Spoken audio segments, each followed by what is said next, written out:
Good morning, students. It is your fifth lecture in the same chapter, Mother's Day.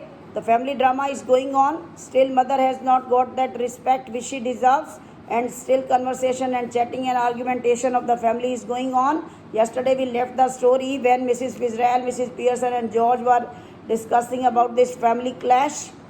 And Mrs. Pearson immediately interferes and scolds George for being so rude and disrespectful. She tells him to be a bit polite next time an acquaintance of her visits her, instead of just barging in the room and sitting without greeting them. Mrs. Fitzgerald is all awkward in this situation and tells Mrs. Pearson that she has no problem with George's behavior. Mrs. Pearson declares that this is not how things are going to work in her house and her family will have to act disciplined and respectful. George is scared and acts as if he did not understand. He asks her to repeat what she said. Mrs. Pearson replies in a taunting way and asks George to go to the club for that special night. She tells him that he should hurry for his friends would be waiting for him. He must not disappoint them. And George tells Mrs. Pearson that is right. He asks her to proceed and not mind his presence while laughing at him in front of the neighbors. In the process, he loses his cool and starts shouting about Doris crying. Then he asks her what was wrong with her, if she had gone crazy. Mrs. Pearson springs up and reacts immediately. She warns him that if he ever uses this tone and such voice with her, she will slap his big fat face. Mrs. Fitzgerald tries to calm down Mrs. Pearson, and in the process, she accidentally calls her Mrs. Fitzgerald. Mrs. Pearson finally sits. George is startled by this and says that is it him who is not in his senses, or Mrs. Fitzgerald and Mrs. Pearson, because these two have been acting very weirdly. He does not understand why she called her Mrs. Fitzgerald by her own name. Mistakes like that are not very usual. He finds it odd that she is telling herself to stop doing something she is not doing in the first place. He is of the opinion that it would make more sense if she would stop Mrs. Pearson. Mrs. Pearson gets heated up again and challenges George to repeat his words. George is intimidated and accepts. Doris enters slowly from the left side. She looks sad. She is wearing the wrap. Mrs. Pearson is sitting on the settee as Doris enters with her pale face, looking worse than before. And Mrs. Fitzgerald greets her politely.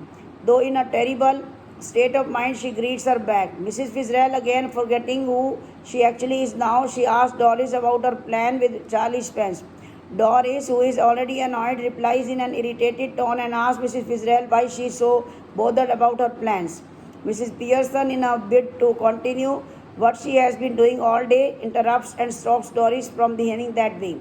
Mrs. Fitzgerald again tells her that Doris' behavior is fine. Mrs. Pearson tells Mrs. Fitzgerald that Doris' behavior is something she is not going to tolerate in her house and instructs her to reply to Mrs. Fitzgerald properly. Doris is shocked at her response and looks at her father astonished. George, having lost all hope about Mrs. Pearson, tells Doris and even he cannot make the situation better. He has given up handling it and feels it has run out of his control. Mrs. Pearson's turn on her stand orders Doris to answer Mrs. Fitzgerald properly. Doris gives in and replies to Mrs. Fitzgerald and tells her that she had cancelled the plans she had for the night with Charlie Spence. Mrs. Fitzgerald gets concerned and asks her the reason for cancelling it. Doris, getting angry again, begins telling Mrs. Fitzgerald how her mother, Mrs. Pearson, had been behaving all day. She says that Mrs. Pearson had been finding ways to make her feel bad about Charlie and commenting about his appearance and intelligence. Mrs. Fitzgerald now turns a bit bold when she decides to take a stand against Mrs. Pearson. Mrs. Pearson bluntly tells Mrs. Fitzgerald to stay out of her family's matter and manage her own. George barges in and asks Mrs. Pearson if she is going to behave this with Mrs. Fitzgerald as well. Mrs. Pearson immediately replies to George and tells him that his friends must be waiting for him at the club. She wants Doris not to cry again. Mrs. Fitzgerald finally decides to take a stand and tells George and Doris to leave both of them alone so that they can talk in private, and in the process she was again about to call her wrongly but somehow handles the situation. She gives them assurance that she is the only one who can handle this situation, so it would be their benefit only if they would give both some time alone. George comments that he is relieved to hear that at least someone can handle the situation because he knows he cannot. Both of them leave the scene, and the actual Mrs. Pearson moves towards a table expecting Mrs. Fitzgerald to do the same. She tells Mrs. Pearson that it is the time they should switch their places back. Mrs. Pearson asks her why they should switch their places back. She tells Mrs. Pearson that things have gone way beyond her imagination. She knows that her family is in trouble and she cannot bear that fact.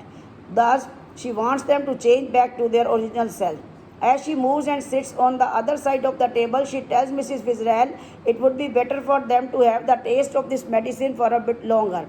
She tells her that a lot of progress has been made already, but a little more effort would do wonders. She stays on her opinion and wants to switch back. She tells her to do it a bit fast. Mrs. Fitzgerald, who is actually Mrs. Pearson, is very eager to undo the trick, and this stretches her arm in order to hold hands with Mrs. Pearson, and Mrs. Pearson also stretches her hands forward. Mrs. Pearson asks Mrs. Fitzgerald to stay quiet for a while till she performs the magic trick. They undergo the same process, and the real Mrs. Fitzgerald whispers the same word, and this transition is complete.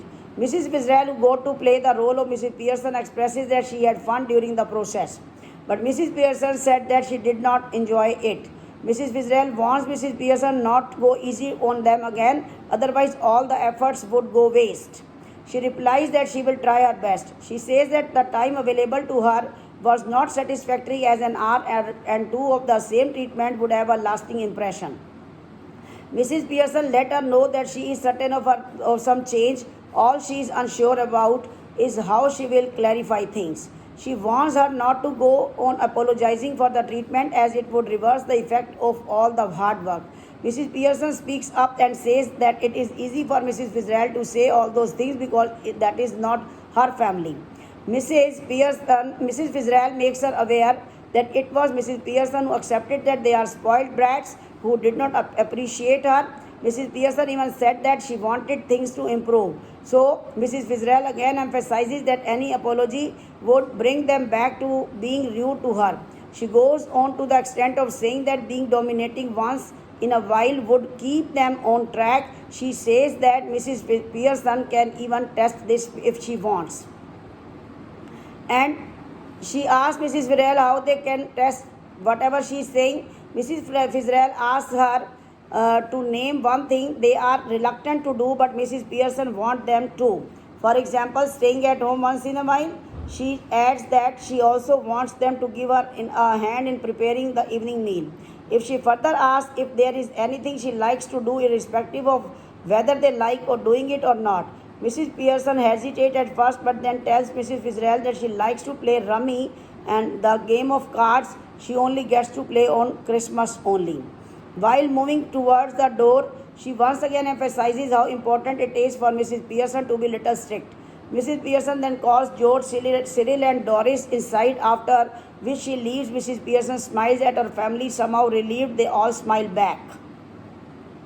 Doris speaks up first, a bit nervous, still smiling. She says she knows exactly what they should do since they are not going to. While leaving, Mrs. Fitzgerald reminds Mrs. Pearson again, and Mrs. Pearson nods in an attempt to show that she remembers whatever she had told, and she then asks her family do they have any objection. He says in a polite tone that they do not have any objection and are ready to whatever she says. She very politely tells them that she wishes to play rummy with them, and after that she would like the children to help cook supper, dinner, so that she can talk to George. George agrees, but while looking at the children in a testing way, asks about their opinion. Cyril instantly agrees. Doris hesitates a bit. Mrs. Pearson speaks boldly and asks Doris. Doris also agreed instantly. Mrs. Pearson smiles at Mrs. Fitzgerald, wishing her goodbye. As Mrs. Fitzgerald exits, the family moves together round the woman of the house, and the curtain falls. and it was students' Mother's Day finally. Thank you.